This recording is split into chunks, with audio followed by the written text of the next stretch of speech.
علم میں اس بات پر اختلاف ہوا ہے کہ شکر زیادہ افضل ہے یا صبر کرنا، اور بعض حضرات کا خیال یہ ہے کہ اللہ کا شکر زیادہ افضل ہے بنسبت صبر کرنے کے، کیونکہ اللہ تعالیٰ نے قرآن کریم میں یہ بات ارشاد فرمائی حضرت داؤد علیہ السلام کا تذکرہ کرتے ہوئے کہ ہم نے ان سے کہا کہ ہمارا شکر ادا کرو، اور آل داؤد ہمارا شکر ادا کرے، وقلیل من عبادی الشکور، اور میرے بندوں میں شکر ادا کرنے والے تھوڑے ہیں۔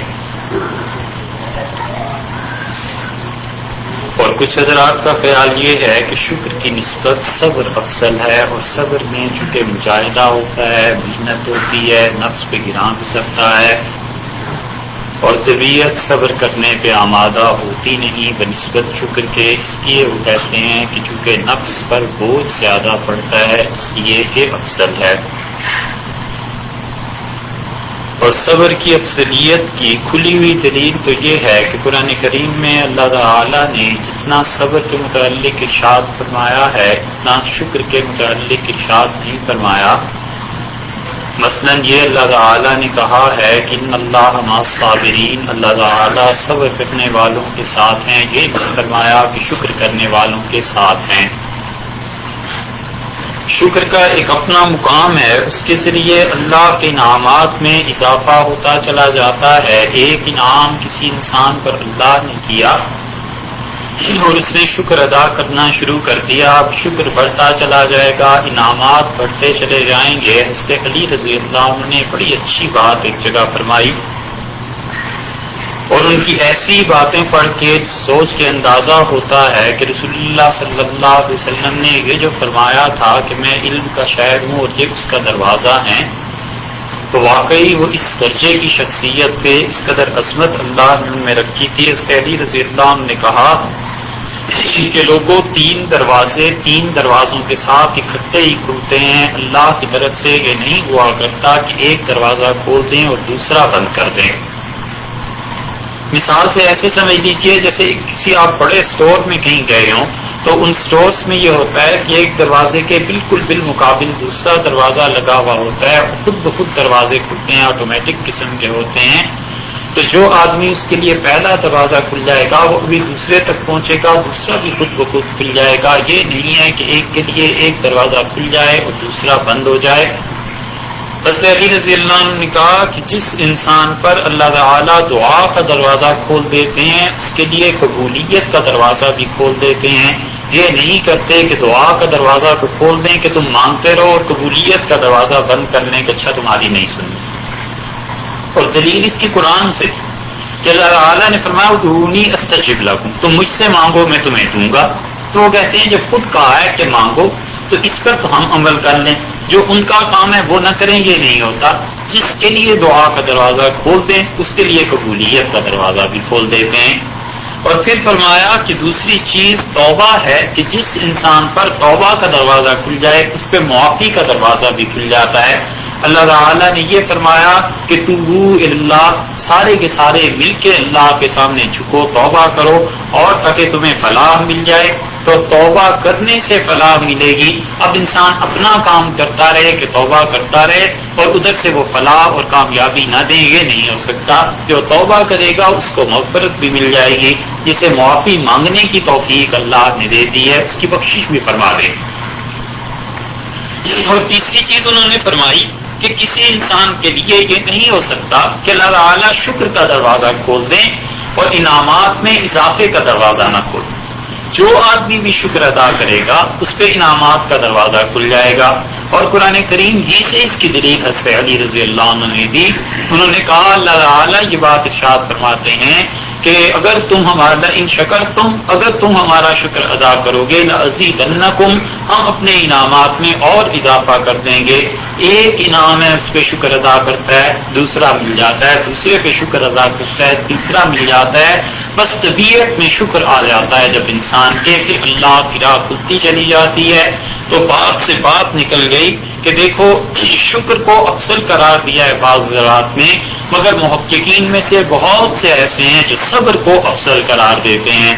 اور حقیقت یہ ہے کہ انسان صبر کرے، اور صبر بڑے دل گردے کا کام ہے.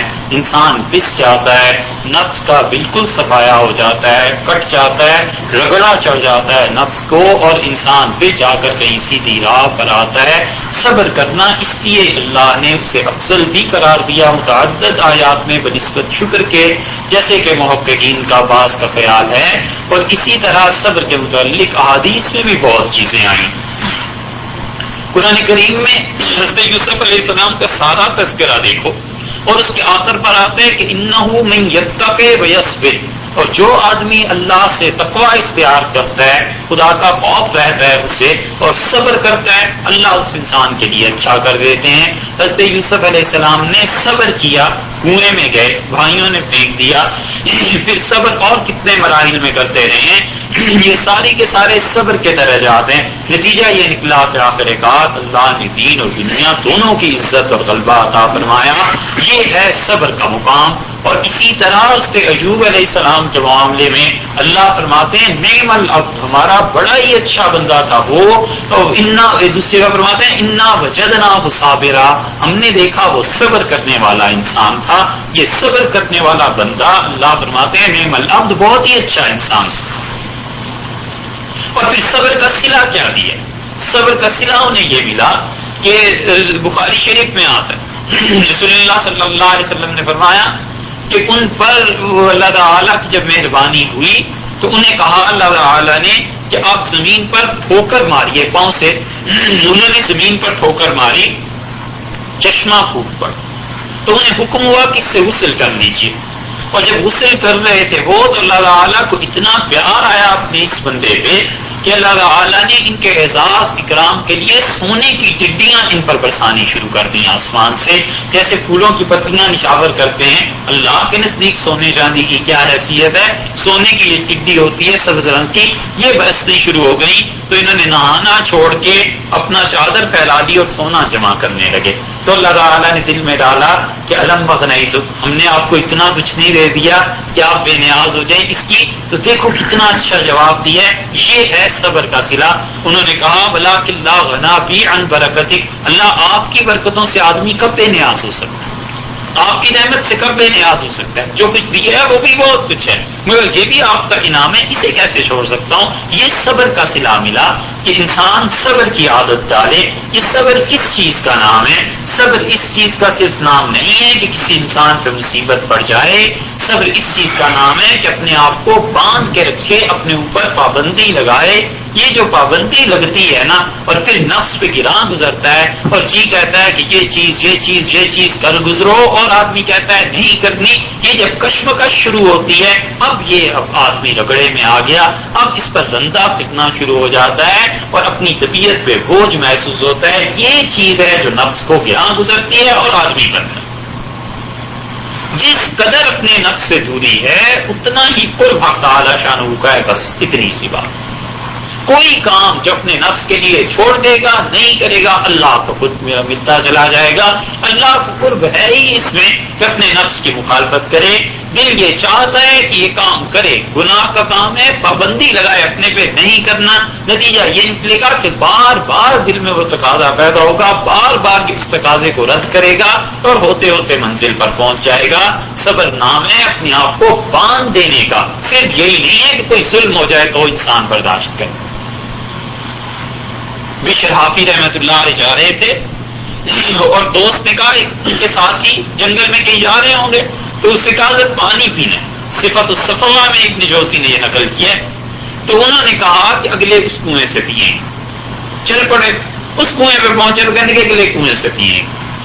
اس نے کہا چلو ادھر سے پی لیں گے. اس سے آگے چل کے اس کنویں سے. اس نے کہا حضرت پانی بھی پلانے کا ارادہ ہے یا نہیں؟ یہ کیا ایک کنواں پھر دوسرا پھر تیسرا آپ کو کہتے چلے جا رہے ہیں؟ کہنے کہ میں تمہیں صرف یہ سبق سکھانا چاہتا تھا کہ نفس جب کسی چیز پر اصرار کرے تو آدمی اس کو ایسے ہی ٹلاتا چلا جائے اور آہستہ آہستہ اپنے ساتھ لے جاتا چلا جائے، اپنے آپ کو اس چیز کا پابند بنائے. یہ نہیں ہے کہ جو جی میں آیا کر اسے. تو صبر یہ کہ انسان کے دل میں، اس کے دماغ میں گناہ کی تمنا پیدا ہو اور اس کے بعد وہ کہے کہ نہیں کرنا. جب کہے گا نہیں کرنا اب اس انسان کو دقت ہوگی، اب برداشت کرنا پڑے گا. یہ جو برداشت کرنے کا مادہ ہے یہ صبر ہے، اور اسی سے اصلاح ہوتی چلی جاتی ہے. آپ دیکھیے مثال کے طور پہ ایک آدمی ہے اور اس کے جی میں آتا ہے کہ علیہ باللہ وہ چوری کرے، اور اس کے ذہن میں یہ بھی ہے کہ کیسے چوری ہو سکتی، اور یہ بھی جانتا ہے کہ گھر والے کب گھر نہیں ہوتے، ساری کی ساری چیز. اس کے باوجود اپنے آپ کو باندھ کے رکھتا ہے اور چوری نہیں کرنے دیتا. سوچو اس انسان کے دل اور دماغ پہ کیا گزر جائے گی. معروف ہو جاتے ہیں کبھی کبھی، ایسا بھی موقع آ جاتا ہے، مگر یہ کہ جب اپنے آپ کو باندھ لے گا، پابند کر لے گا، تو آئندہ نفس کو بھی ایک مرتبہ کان ہو جائیں گے کہ ایسی تمنا اس سے نہیں کرنی، یہ تو بڑی سخت سزا دیتا، یہ تو بہت بڑی چیز. یہ محققین جو صوفیہ تھے، بعض حضرات جو مباح چیزوں کو چھوڑ دیتے تھے کہ فلاں کھانا نہیں کھانا، فلاں چیز نہیں کرنی، اس پہ شرعی نقطۂ نظر سے بحث نہیں ہے. میں صرف یہ بات عرض کر رہا ہوں کہ اس کی بنیادی وجہ یہی تھی کہ وہ کہتے تھے دل نے یہ تمنا کر لی اور ہم اس کی بات مان جائیں، کیوں کر وہ کوئی اور غلط تمنا کرنے لگے تو اسے عادت ہی پڑ جائے گی. حضرت عمر رضی اللہ عنہ کی بات ازالۃ الخفا میں شاہ صاحب نے نقل کی ہے، شاہ ولی اللہ صاحب رحمۃ اللہ علیہ نے. وہ کہتے ہیں کہ ایک حضرت عمر رضی اللہ عنہ آئے اور بیٹے کو دیکھا عبداللہ ابن عمر، اور عبداللہ ابن عمر گوشت دے جا رہے تھے. تو حضرت عمر رضی اللہ عنہ نے کہا کہ بھئی اتنا گوشت دے جا رہے ہو، کوئی خاص بات ہے؟ مہمان آئے ہیں، کس وجہ سے پکانا ہے؟ تو انہوں نے کہا کہ والد صاحب سے کہا کہ حضرت جی چاہا. تو حضرت عمر رضی اللہ عنہ نے فرمایا سبحان اللہ، کسی کام کرنے کے لیے بس یہ دلیل کافی ہے کہ تمہارا دل کرے اس کام کو کرنا شروع کر. یہ حالت آ جاتی ہے کبھی انسان کی. صحابہ رضی اللہ عنہ تو بڑے آدمی تھے، میں عام عوام کی بات کرتا ہوں کہ ادھر دل میں آیا ادھر کام کرنا شروع کر دیا. یہ صبر نہ ہونے کی علامت ہے. باندھ کے رکھنا چاہیے اپنے آپ کو. یہ کافی نہیں ہے کہ جی میں آیا اور کر دیا. جی میں آیا کہ ساری رات تلاوت کرتے رہے، ساری رات تلاوت کرتے رہے، صبح کے وقت اندازہ ہوا کہ فجر کی نماز آج مسجد میں نہیں پڑھی جا سکتی. بھلا بتاؤ اسے رات بھر کی اس نفلی نماز کا، اس تلاوت کا ثواب زیادہ ہوا یا صبح فجر کی جماعت جان بوجھ کے چھوڑ دینے کا گناہ زیادہ ہوا؟ یہ تو بڑا خوبصورت پرکشش طریقہ ہے کہ دل میں یہ آیا کہ ساری رات نفل پڑھیں. اچھی بات ہے، نفل پڑھ لیے اور صبح کی نماز غائب ہو گئی. یہ جتنی مبارک راتیں آتی ہیں، شب برات، لیلۃ القدر وغیرہ، بہت سی راتوں میں ایسے ہوتا ہے کہ لوگ رات بھر مسجد میں رہ جاتے ہیں اور رات کے آخری حصے میں صبح روزہ رکھنا ہے، گھر گئے اور پھر ایسی شدید نیند آئی کہ بس کان لگے ہوتے ہیں اسپیکر سے اذان کی کہیں سے آواز آئے اور نماز پڑھی اور جلدی سے. اس سے اچھا تھا وہ ساری رات عشاء کی جماعت سے نماز پڑھ کے سوتا اور فجر کی نماز آ کے جماعت سے پڑھ لیتا. صحیح حدیث کے مطابق سے ساری رات کی عبادت کا ثواب ملتا، کیونکہ آخری اور پہلی دونوں نمازیں اس نے جماعت سے پڑھی. تو صبر اس طرح کرتا ہے. ایک آدمی کسی کو دو چار سنا جاتا ہے، وہ آگے سے برداشت کر لیتا ہے. یہ جو برداشت کرتا ہے نا، اور طبیعت میں آتی ہے کہ اسے ایک ہاتھ لگا دو، اور قدرت بھی رکھتا ہے، اس کے باوجود دل میں کچھ سوچ کے معاف کر دیتے ہیں. یہ جذبہ ہونا چاہیے. جب یہ چیزیں آنا شروع ہوتی ہیں پھر اصلاح شروع ہوتی ہے. حضرت تھانوی رحمۃ اللہ ایک واسق صاحب آئے اور انہوں نے حضرت سے کہا کہ مولوی صاحب تم پگڑی کیوں نہیں باندھتے؟ پگڑی باندھا تھا. حضرت رحمۃ اللہ نے فرمایا کہ حضور یہ بتا دیجئے پگڑی فرض ہے، واجب ہے، سنت ہے، مستحب ہے، کیا ہے تاکہ اس کے مطابق معاملہ کروں؟ مطلب یہ تھا کہ فرض ہے تو ہمیشہ باندھا کروں، سنت ہے تو پھر کون سی موقع ہے، غیر موقع ہے. الغرض حضرت رحمۃ اللہ نے جب یہ کہا تو انہوں نے کہا مجھے کچھ نہیں پتا، بس پگڑی باندھا کرو، سنت کے خلاف چلتے. تو حضرت تھانوی رحمۃ اللہ نے فرمایا مجھے جواب دینے کی آئی. میں نے کہا یہ جو آپ نے پاجامہ پہنا ہوا ہے اسے نہ پہنا کیجیے، تہمت باندھا کیجیے، آپ بھی سنت کے خلاف چل رہے ہیں. تو انہوں نے کہا نہیں میاں میں بوڑھا آدمی ہوں، سطر کھل جاتا ہے اگر تہمت باندھوں. تو میں نے کہا میں جوان آدمی ہوں، میرے دماغ میں گرمی ہو جاتی ہے اگر پگڑی باندھوں. تو وہ اب کوسنے لگے، کہنے لگے تیرا ناس ہو جائے، تیرا ایسا ہو جائے، ایسا ہو جائے، خدا کرے تیرے دماغ میں گرمی ہو جائے. تو ذرا میں نے کہا اللہ کرے تمہارا سطر بازار میں کھل جائے، ننگے ہو جائے. حضرت رحمۃ اللہ کہتے کہ جب یہ جواب کیا میرے دوست بیٹھے ہوتے انہوں نے بیچ بچاؤ کرایا. تو بات مجھے جواب دینے پہ یاد آ گئی کہ ان حضرات کے جواب تو کسی اور مقام کے تھے، وہ تو آدمی کوئی اور، وہ ایسے انسان تھے. کسی آدمی نے حضرت تھانوی رحمۃ اللہ علیہ سے آ کے کہا کہ حضرت مجھے اسلام پر شک ہے، شبہ ہے. تو ایک تھپڑ اس کے ریسیو کیا اور کہنے لگے دفاع ہو جا مردود یہاں سے، اسلام کو کوئی ضرورت نہیں، نکل جا، چھوڑ دے اسلام. اور وہ آدمی کہتے ہیں ساری زندگی وسوسہ نہیں آیا شریعت کے خلاف، اس کے بعد اس تھپڑ میں ایسی برکت۔ حضرت رحمت اللہ تو ابھی اسی صدی کے ہیں۔ حجاج ابن یوسف گیا مدینہ منورہ اور نماز پہ وہاں پڑھی ہے۔ سعید ابن مسیب رحمت اللہ علیہ ابھی جوان تھا، ابھی حکمرانی نہیں سمیتی تھی۔ سعید رحمت اللہ علیہ نے ایک پتھر کنکری مٹی بھری اور اس سے پھینکی، ماری اسے، اور کہنے لگے ادب سے نماز پڑھ، کیا کر رہا ہے؟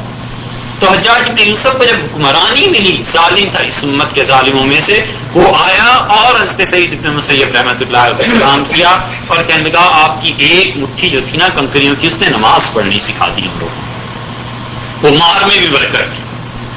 تو جواب سوال یہ سب چیزیں ہوتی ہیں، مگر ایک آدمی کے سامنے اس کی توہین ہو گئی، بے عزتی ہو گئی، اب جواب دے سکتا ہے۔ کون سی چیز اسے باندھ کے رکھتی ہے؟ رسول اللہ صلی اللہ علیہ وسلم نے فرمایا تم میں سے کسی آدمی کا کسی کے ساتھ جھگڑا ہو جائے اور وہ حق پہ ہو، اس کے باوجود معاف کر دے، انا زعیم بہی، میرا اس کے ساتھ وعدہ ہے کہ جنت کے درمیان میں ایک گھر اللہ سے قیامت میں لے کے دوں۔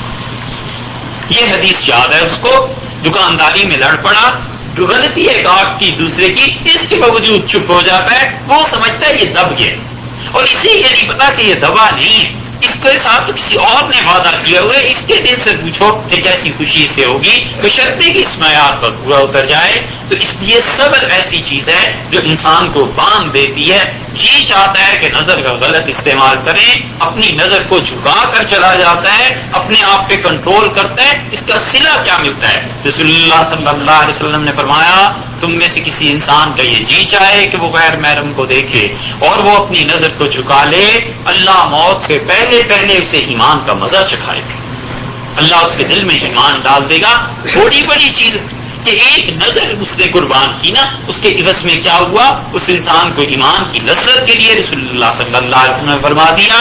مگر جب صبر کرتا ہے پھر بڑی مشکل چیز ہوتی ہے، وہ موقع وہی ہوتا ہے، اور موقع جب گزر جائے پھر صبر کا کیا فائدہ؟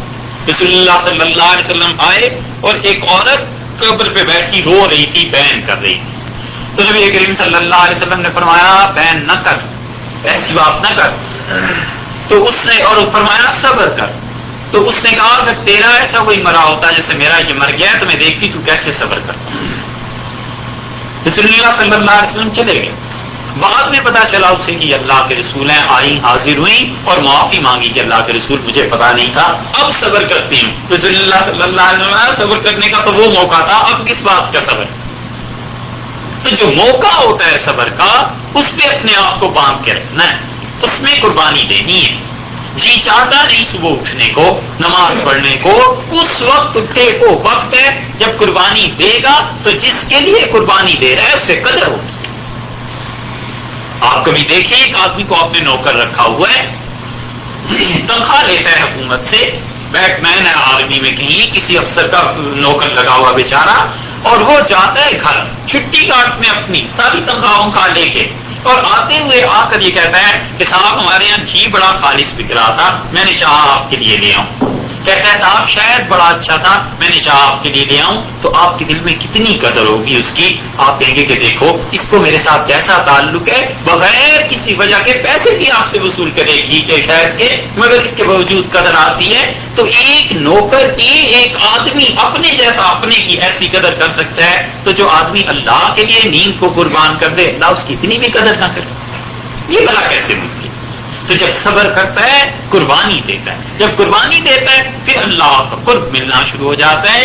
یہ حقیقت ہے انسان کی، اس پہ چلنا چاہیے، اپنے آپ کو کبھی بے لگام نہ چھوڑے، کبھی بھی طبیعت ایسی نہ بنائے کہ جو دل میں آیا کر لیا، ہر چیز ہر کام کرنے سے پہلے سوچے میں نے یہ کام کیوں کرتا ہوں۔ اس عادت کا فائدہ یہ ہوتا ہے کہ نیت درست ہونے لگتی ہے، اور نیت اتنی بڑی چیز ہے کہ نماز کی شرائط میں سے ایک شرط ہے۔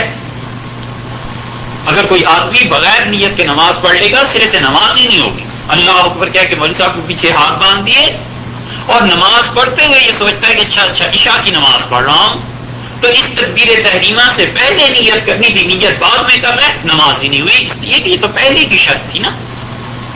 وضو کرتے ہیں ساری زندگی گزر جاتی ہے وضو کرتے ہوئے، وضو بغیر نیت کے کرے گا ثواب نہیں ملے گا، وضو ہو جائے گا۔ کتنے خسارے کی بات ہے.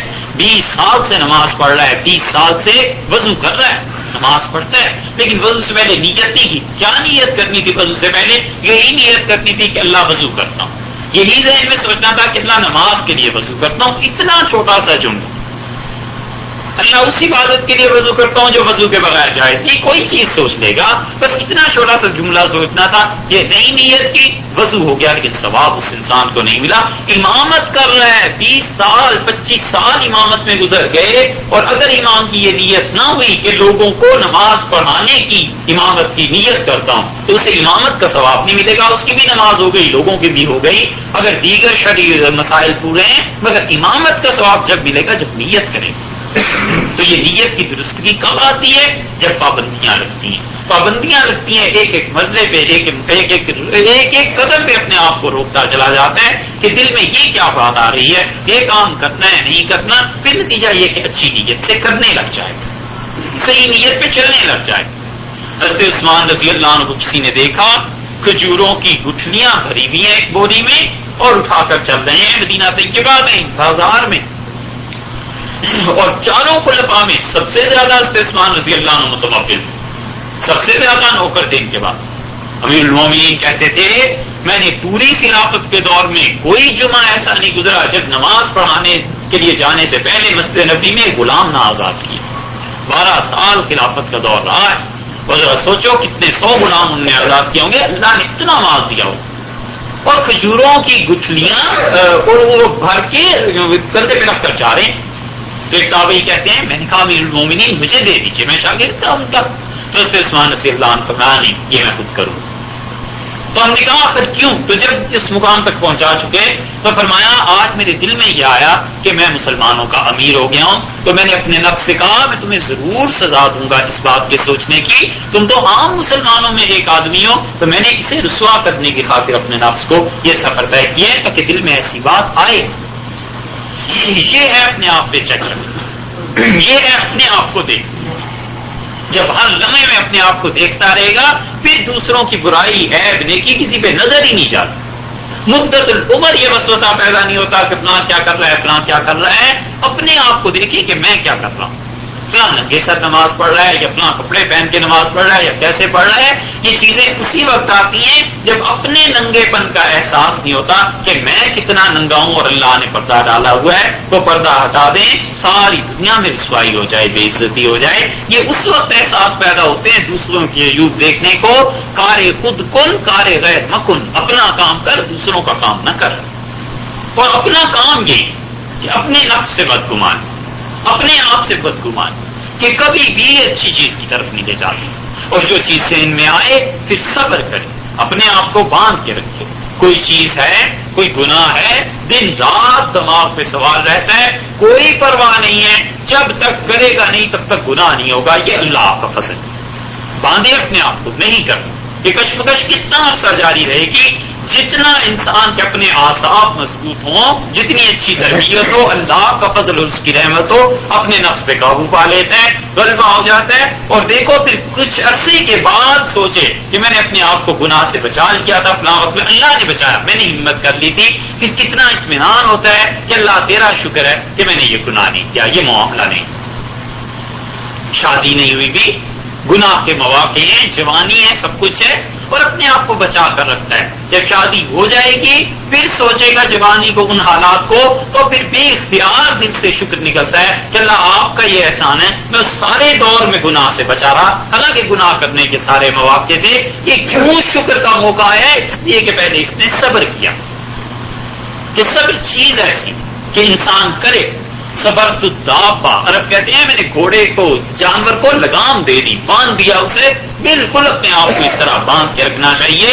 جس چیز کا خیال دل میں آتا ہے سوچے انسان کی غلط ہے, صحیح ہے, میرے اختیار میں ہے, نہیں ہے. جتنے اختیار کے کام ہے وہ کرے, جو غیر اختیاری ہیں وہ چھوڑ دے. نیکی کے کام جو اختیاری ہیں وہ کر. اور جتنے گناہ ہیں قربانی دیتا چلا جائے, بس ذبح کرتا چلا جائے, صبر کرتا چلا جائے. اس صبر کرنے سے دل اور دماغ کبھی معوف ہو جاتے ہیں, مگر اللہ کے یہاں سے جو اجر ملتا ہے وہ بہت بڑی چیز. مولانا گنگوئی رحمۃ اللہ علیہ کے جوان صاحبزادے تھے اور ان کا انتقال ہو گیا. حضرت تھانوی رحمۃ اللہ نے لکھا ہے کہ حضرت کو کوئی صاحب خط لکھتے رہے، 1.5-2 برس خط لکھتے رہے، اور ہر خط میں لکھتے رہے کہ حضرت اپنے فلاں بیٹے سے سلام لکھیے گا۔ حضرت نے 1.5-2 سال کے بعد انہیں لکھا کہ اس مرحوم کا تو کب کا انتقال ہو چکا، آپ جب بھی سلام اسے لکھتے ہیں میرے دل میں اس کی یاد تازہ ہو جاتی ہے، تو آئندہ اسے سلام نہ لکھا کیجیے۔ یہ 1.5-2 برس جو گزارے ہیں حضرت نے، جو ہر خط آتا ہوگا اور بیٹے کے نام سلام لوگ لکھ کے بھیجتے ہوں گے، ذرا سوچو یہ کتنا صبر تھا۔ اور وہاں تھانوی رحمۃ اللہ لکھا ہے کہ حضرت نے مجھے لکھا کہ صبر کیا ہے اور دل اور دماغ دونوں معاف ہو گئے ہیں، اور مولانا کہتے ہیں کہ حضرت کا احسان ہے کہ مجھے یہ فرما دیا، وگرنہ وہ اس ضبط اور حوصلے کے آدمی تھے، ہوا نہیں لگنے دیتے تھے کہ کس مقام پر کھڑے ہیں اور کیا واردات اور کیا کیفیات دل میں بھی۔ یہ صبر نیکی کرتا ہے اسے چھپا کر رکھے، یہ بھی تو صبر ہے۔ یہ تو نہیں کہ ایک رمضان گزار لیا اچھی طرح اور رمضان کے بعد سب کو بتا دے پھر ایک مرتبہ تو لیلۃ القدر فلاں رات بھی مجھے بڑی کیفیات محسوس ہوئی۔ یہ صبر نہیں ہے، ظرف بسی نہیں ہے۔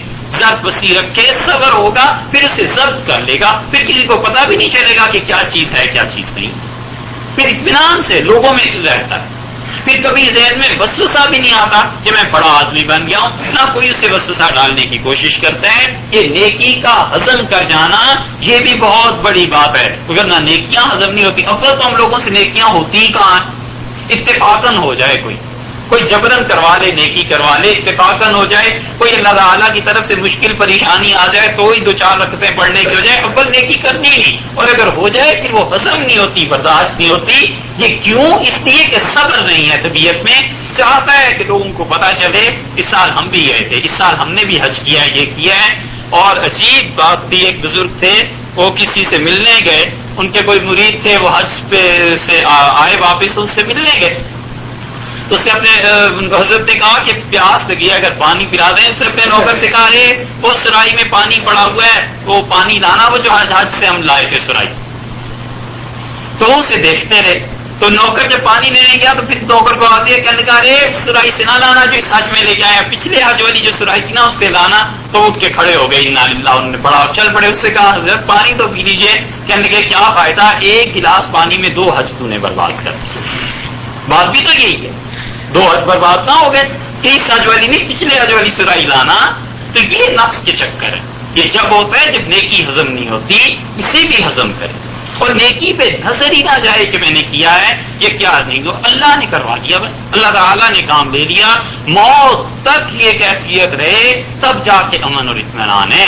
امام احمد بن حنبل رحمۃ اللہ علیہ فرماتے تھے، ان کے بیٹے صالح کہتے ہیں کہ میں نے والد صاحب کو دیکھا، وفات سے پہلے عجیب کیفیت ان کی ہوئی، اور میں کپڑا لے کر کھڑا تھا کہ اگر روح نکل رہی ہے تو میں سر باندھ دوں، تو فرماتے تھے ابھی نہیں ابھی نہیں۔ تو میں سمجھا مجھے کہہ رہے ہیں، اور میں نے امام احمد رحمۃ اللہ علیہ سے والد سے کہا، میں نے کہا حضرت ایسی بات نہیں ہے، میں کپڑا رکھ دیتا ہوں، فرمایا تجھے نہیں کہہ رہا۔ میں نے کہا پھر کسے کہہ رہے ہیں؟ کہنے لگے شیطان کو دیکھ رہا ہوں اپنے سر پہ مٹی ڈالتا ہے اور کہتا ہے کہ افسوس احمد تو میرے ہاتھ سے نکل گیا۔ میں اسے کہتا ہوں کہ ابھی نہیں ابھی نہیں، جب تک سانس باقی ہے تب تک خطرے کا وجود باقی ہے۔ تو اس لیے آخری لمحے تک صبر، آخری لمحے تک نیکی کو کرنا بھی ہے، اور پھر اس کے بعد چپ بھی رہنا ہے۔ یہ نہیں ہے کہ لوگوں کو بتائے، اور گناہ نہیں کرنا، اور اس کے مقابلے میں نفس کی قربانی دینی ہے، اسے ذبح کرنا ہے، اس سے بدگمانی ہے، اور اسی طرح اپنے برائی اپنا عیب دیکھنا ہے، دوسرے کا نہیں۔ یہ چیزیں ہیں، جب صبر آتا ہے تو یہ سارے اثرات اور ثمرات مرتب ہوتے ہیں۔ اللہ تعالیٰ مجھے اور آپ کو مدد کرے۔ عبس وتولى أن جاءه الأعمى وما يدريك لعله يزكى أو يذكر فتنفعه الذكرى أما من استغنى فأنت له تصدى وما عليك ألا يزكى وأما من جاءك يسعى وهو يخشى فأنت عنه تلهى كلا إنها تذكرة فمن شاء ذكره في صحف مكرمة مرفوعة مطهرة بأيدي سفرة كرام بررة قتل الإنسان ما أكفره من أي شيء خلقه من نطفة خلقه فقدره ثم السبيل يسره ثم أماته فأقبره ثم إذا شاء أنشره كلا لما يقض ما أمره فلينظر الإنسان إلى طعامه أنا صببنا الماء صبا ثم شققنا الأرض شقا فأنبتنا فيها حبا وعنبا وقضبا وزيتونا ونخلا وحدائق غلبا وفاكهة وأبا متاعا لكم ولأنعامكم. فإذا جاءت الصاخة يوم يفر المرء من أخيه وأمه وأبيه وصاحبته وبنيه